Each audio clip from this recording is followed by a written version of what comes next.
में जब बाली मर गया, उसके बाद बाली के लाश को पकड़ करके तारा बहुत बुरी तरह रोती रही और उसके शरीर का भी सुध बुध नहीं रहा, लग रहा था कि अपना वो प्राण त्याग देगी। अंगद भी उसी प्रकार बाली का पांव पकड़ करके इतना रोता था कि वो भी जिंदा रहने के लिए तैयार नहीं था।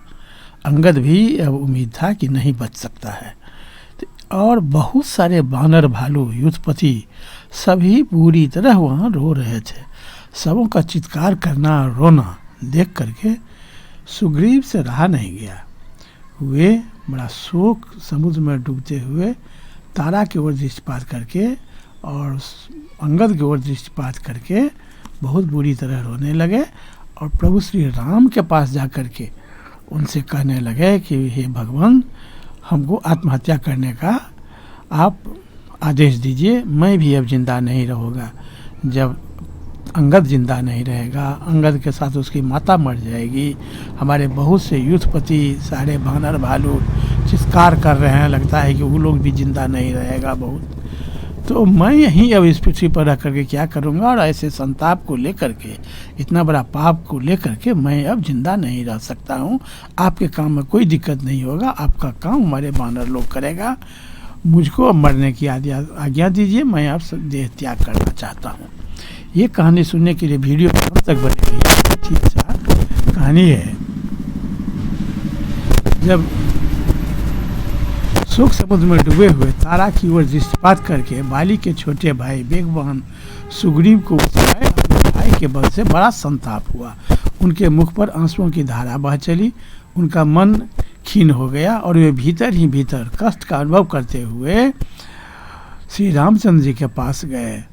वहाँ खड़े हुए उन श्री रघुनाथ जी के पास जाकर सुग्रीव इस प्रकार बोले, आपने जैसे प्रतिज्ञा की थी उसके अनुसार यह काम कर दिखाया।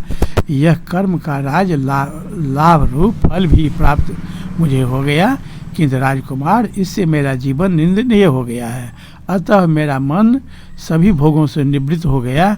श्री राम राजा बाली के मारे जाने से ये महारानी तारा अत्यंत विलाप कर रहे हैं, सारा नगर दुख से संतप्त होकर चीख रहा है तथा कुमार अंगद का जीवन भी संशय में पड़ गया है।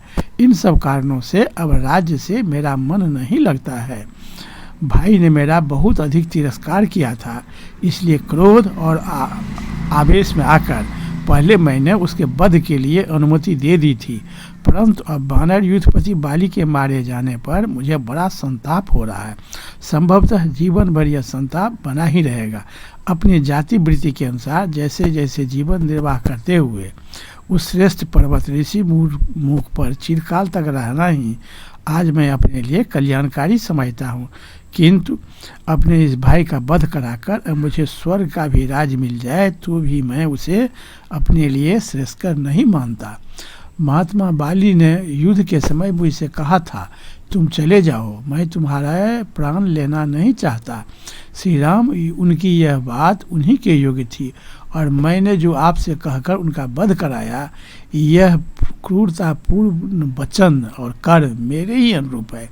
वीर रघुनंदन, कोई कितना भी स्वार्थी क्यों न हो, यदि राज्य के सुख तथा भ्रातृबल से होने वाला दुख की प्रबलता पर विचार करेगा तो वह भाई होकर अपने महान गुणवान भाई का वध कैसे अच्छा समझेगा। बाली के मन में मेरे वध का विचार नहीं था, क्योंकि इससे उन्हें अपनी मान प्रतिष्ठा में बट्टा लगने का डर था। मेरी ही बुद्धि में दुष्टता भरी थी, जिसके कारण मैंने अपने भाई के प्रति ऐसा अपराध कर डाला जो उनके लिए घातक सिद्ध हुआ। जब बाली ने मुझे एक वृक्ष की शाखा से घायल कर दिया और मैं 2 घड़ी तक कराहता रहा, तब उन्होंने मुझे सांत्वना देकर कहा, जाओ सुग्रीव, तुम यहाँ से चले जाओ, फिर मेरे साथ युद्ध करने की कभी इच्छा न करना।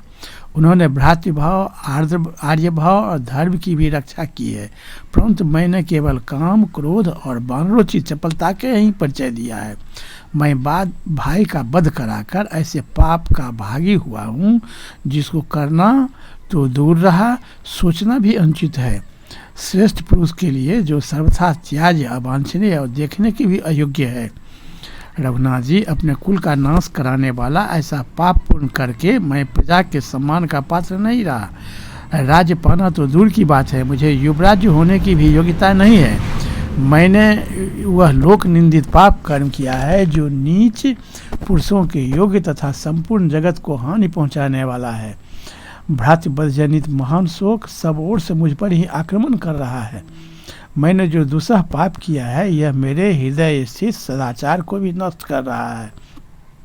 मेरे ही कारण बाली का वध हुआ, जिससे अंगद का भी शोक संताप बढ़ गया और इसलिए इन महाबली बानर युद्धपतियों का समुदाय अधमरा सा जान पड़ता है।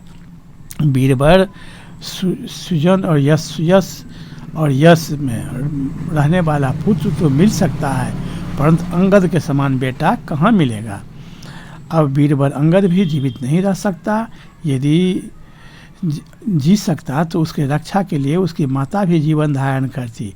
वह बेचारी भी तो यूं ही संताप से दीन हो रही है।